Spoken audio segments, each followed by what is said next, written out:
Salut les aimés de Dieu, bienvenue à cette émission télé présentée sur le dévotionnel de Smith Wigglesworth. Je m'appelle Victoria Ayok et je suis bénie d'être votre hôte pour cette émission télé. Alors sans plus tarder, comme d'habitude, nous allons commencer par la prière. Donc, nous prions. Seigneur Dieu Tout-Puissant, notre Dieu, notre Roi, notre Père, nous te remercions pour ta parole qui nous édifie, qui nous transforme, qui nous guide. À cet instant, nous prions vraiment que ton Esprit Saint nous enseigne pleinement. Donc, Saint-Esprit, nous nous soumettons à toi, nous soumettons nos oreilles, nos pensées, notre concentration, tout ce que nous sommes et ce que nous avons, nous nous soumettons à toi. Enseigne-nous maintenant, au nom de Jésus-Christ, ton Fils, nous avons prié. Amen. Alors, le titre de l'enseignement du jour, c'est Une foi vivante. Une foi vivante. Aujourd'hui, nous allons parler de la foi. Alors, nous allons commencer par Marc, chapitre 11, verset 24, qui est notre verset clé du jour. C'est pourquoi je vous dis, tout ce que vous demanderez en priant, croyez que vous l'avez reçu et vous le verrez s'accomplir. C'est pourquoi je vous dis, tout ce que vous demanderez en priant, croyez que vous l'avez reçu et vous le verrez s'accomplir. Maintenant, nous allons dans Matthieu chapitre 17, du verset 14 jusqu'au verset 21. Lorsqu'ils furent arrivés près de la foule, un homme vint se jeter à genoux devant Jésus et dit, « Seigneur, aie pitié de mon fils qui est lunatique et qui souffre cruellement. Il tombe souvent dans le feu et souvent dans l'eau. Je l'ai amené à tes disciples et ils n'ont pas pu le guérir. Je l'ai amené à tes disciples et ils n'ont pas pu le guérir. Race incrédule et perverse, répondit Jésus, jusqu'à quand serai-je avec vous? Jusqu'à quand vous supporterai-je? Amenez-le-moi ici. Jésus parla sévèrement au démon qui sortit de lui et l'enfant fut guéri à l'heure même. Alors les disciples s'approchèrent de Jésus et lui dirent en particulier, « Pourquoi n'avons-nous pas pu chasser ce démon? C'est à cause de votre incrédulité, leur dit Jésus. Je vous le dis en vérité, si vous aviez de la foi comme un grain de sénévé, vous diriez à cette montagne, transporte-toi d'ici là, et elle se transporterait, rien ne vous serait impossible. Mais cette sorte de démon ne sort que par la prière et par le jeûne. » Parole du Seigneur Dieu Tout-Puissant, nous rendons grâce à Dieu. J'ai précisé qu'il y a une petite note sur le verset 21 parce que dans certaines versions, le verset 21 n'apparaît pas ou bien n'est pas exactement écrit comme ça, mais dit plutôt cette sorte de démon ne sort que par la prière. Donc je tenais juste à préciser cela. Donc aujourd'hui nous allons parler de la foi, donc nous allons parler de quelques caractéristiques de la foi. La première chose que j'ai à dire, ce que nous avons à dire ici sur la foi aujourd'hui, c'est que la foi est active, elle ne sommeille pas, elle est vraiment active. Qu'est-ce que j'entends par exemple une foi dormante, une foi qui sommeille? Plusieurs chrétiens, quand ils sont attaqués par exemple par la maladie, je vais prendre un exemple, peut-être le cancer par exemple, cancer, une tumeur, quand ils sont attaqués par cela et peut-être les médecins leur disent ok, il n'y a plus d'espoir, vous allez mourir par exemple, ils sont nombreux à dire oh, si c'est la volonté du Seigneur, ok, et puis ils se laissent vraiment aller et puis ils meurent et puis bam, ils se laissent faire en fait. Alors qu'une foi active, c'est une foi qui dit ok, si la parole de Dieu dit que je peux déplacer une montagne, et Jésus ne parlait pas au sens figuré, vraiment il parlait au sens propre, vu qu'il a parlé, il avait parlé à un arbre, et un arbre qui produit des figues, et cet arbre s'est desséché s'il a pu faire ça avec quelque chose de vivant, de tangible. Quand il parlait d'une montagne, il parlait vraiment physiquement d'une montagne. Donc pour dire que celui qui a une foi active va dire ok, si la parole de Dieu me dit que je peux déplacer une montagne, rien qu'avec ma parole et la foi, ça veut dire qu'une tumeur, c'est pas énorme, il y en a des grosses, il y en a des petites, mais vraiment une tumeur, un cancer, un virus, une bactérie, peu importe. Si je peux déplacer une montagne par ma foi, combien de fois une tumeur, un cancer, un virus, une bactérie? Donc en fait, la foi active, c'est celle qui se dit en Christ, tout est possible, rien n'est impossible à Dieu, donc je vais déclarer les paroles de puissance, les paroles de foi, et c'est clair que je vais recevoir mon miracle. Donc la foi active ne se laisse pas abattre par les circonstances de la vie. Elle sait que le diable vient pour tuer, voler, détruire. Elle reconnaît que ce qui vient dans sa vie pour tuer, voler, détruire, ça vient du diable, mais que Jésus est venu pour apporter la vie en abondance. Donc la personne qui a une foi active va se dire, ok, je vais prendre la parole de Dieu, je vais déclarer la parole de Dieu sur cette situation et je vais me battre jusqu'à gagner parce que j'ai déjà la victoire en Christ. Bon, une autre chose qu'on va dire ici sur la foi, c'est que tu ne peux pas vivre par la foi si tu vis dans le manque de sainteté, dans l'immoralité, dans l'impudicité, dans la malhonnêteté, dans tout ce qui est péché en fait. Parce que si on constate bien, en fait, il y a plusieurs personnes qui ont marché dans la puissance de Dieu, dans la foi, la puissance de Dieu, les miracles, les guérisons, les délivrances. Ils ont expérimenté vraiment la genre le summum, ce que certaines personnes n'expérimentent pas encore et rêveraient d'expérimenter, mais ils ont tout gâché en fait parce qu'ils ont laissé petit à petit le péché s'installer dans leur vie. Ils se sont dit, oh c'est juste une petite chose, puis une autre, et puis une autre, et puis une autre, et le diable utilise tout ça et à la fin ça s'accumule et après la personne, elle s'éloigne tellement qu'ensuite pour certaines personnes elles deviennent irrécupérables.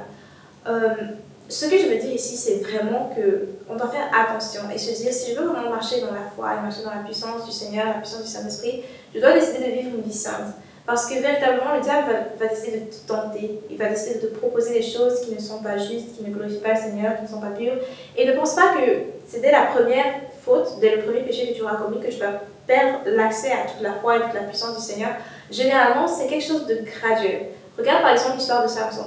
Samson dort avec une prostituée ce soir, le lendemain matin, il est toujours en train de marcher dans la puissance du Seigneur. Il aurait pu se dire, ok, ça veut rien dire, je peux continuer comme je veux et tout.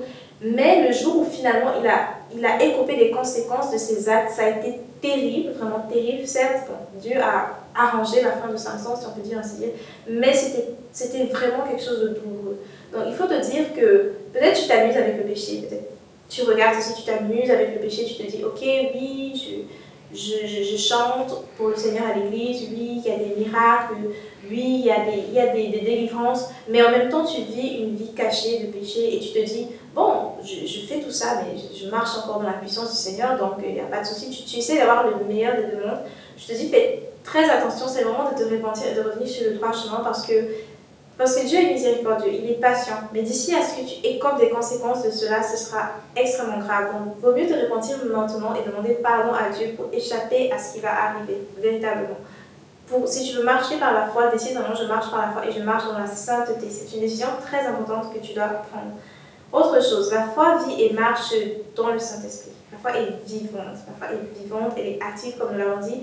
Peu importe la circonstance, parce que la foi, elle est vivante, elle peut changer les circonstances, même les plus tristes, même les plus complexes, même les plus compliquées. Une foi vivante et active peut changer un diagnostic, peut changer une vie, la foi peut tout changer parce que Christ, rien ne lui est impossible, rien n'est impossible à Dieu. Donc quand tu fais preuve de foi, il peut changer n'importe quelle circonstance par la puissance du Saint-Esprit. La foi aussi croit. Une autre chose, c'est que la foi croit même si elle ne sent pas. La foi continue d'y croire même si elle ne le ressent pas. Plusieurs personnes veulent ressentir avant de croire. Oh, je veux sentir que je suis guérie avant de croire que je suis guérie. Oh, je veux sentir que je suis sauvée avant de croire que je suis sauvée. Donc plusieurs personnes veulent d'abord ressentir la chose avant d'y croire. Or, le diable, il utilise aussi ça en fait pour te détourner, pour te décourager parce que, par exemple, supposons par exemple, prenons juste l'exemple du salut, il y a plusieurs chrétiens, ils ont donné leur vie au Seigneur, ils marchent vraiment dans la parole de Dieu. Mais le diable vient les attaquer parce qu'il sait que ce sont des personnes qui se concentrent tellement sur leurs émotions, il vient les attaquer, il dit est-ce que tu penses vraiment que tu es sauvé? Moi, je ne te sens pas sauvé, est-ce que tu te sens sauvé? Donc il va te faire te concentrer sur tes émotions. Quand tu seras triste, quand tu seras malheureux ou malheureuse, tu te diras non, vraiment, si ça se trouve, je ne suis pas un vrai chrétien, je ne suis pas une vraie chrétienne, je ne suis pas sauvée, je ne suis pas. Et il appuie dessus en fait pour te paralyser dans ta marche avec le Seigneur parce qu'il sait que si tu passes 90% de ton temps à t'inquiéter sur si tu es sauvé ou si tu n'es pas sauvé, tu ne vas pas passer ce temps à prêcher la parole de Dieu, tu ne vas pas passer ce temps à imposer les mots malades, tu ne vas pas passer ce temps à chasser les démons. Donc en fait, il est en train de faire avancer son territoire et de faire reculer le tien parce qu'il t'occupe des pensées avec des choses qui ne sont pas vraies. Donc il ne faut pas essayer de vivre par les émotions, mais il faut vivre par la foi. Donc la foi se focalise sur ce que dit la parole de Dieu, peu importe ce que je ressens. C'est pas pour dire que si j'ai mal, je vais mentir, je vais dire que je n'ai pas mal. Si je ressens la douleur dans mon corps, je ne vais pas dire ok, je ressens la douleur dans mon corps, donc vraiment j'abandonne. Non, par la foi, je vais plutôt dire ok, douleur, tu t'en vas au nom de Jésus, tu n'as aucun droit de rester dans ce corps, j'ordonne à cette douleur de partir au nom de Jésus et tu attaques cette douleur jusqu'à ce qu'elle s'en aille parce qu'elle est effectivement obligée de s'en aller. Elle va résister au départ parce qu'elle se dit si je tiens, parce que le démon qui est derrière cette douleur se dit si j'insiste suffisamment, pardon, sorry. Le démon qui est derrière cette douleur, il se dit si j'insiste suffisamment, il va abandonner, elle va abandonner, donc je pourrais rester. Mais si toi tu dis ok, je n'abandonne pas, j'insiste, tu t'en vas, tu sors de mon corps maintenant, tu ordonnes à cette douleur de sortir, elle va finir par obéir parce qu'elle n'a aucun autre choix que d'obéir parce que tout genou doit fléchir quand on mentionne le nom de Jésus. Donc, et aussi, une autre chose sur la foi, c'est que la foi déplace les montagnes.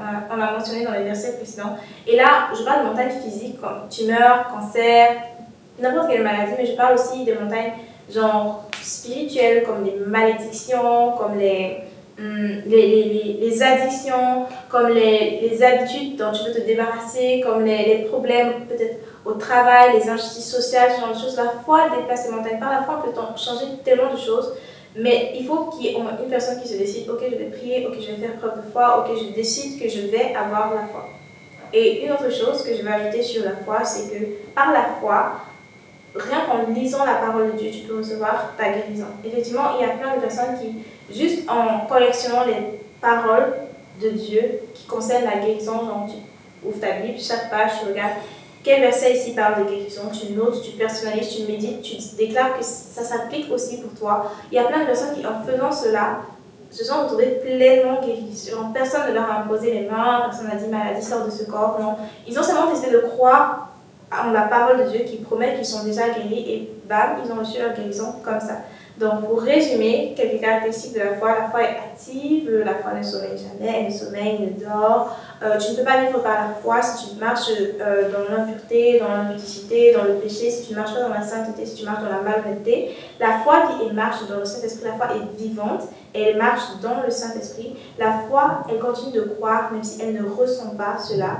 La foi déplace les montagnes et la parole de Dieu, quand tu la lis par la foi, tu reçois ta guérison. Donc voici la citation du jour.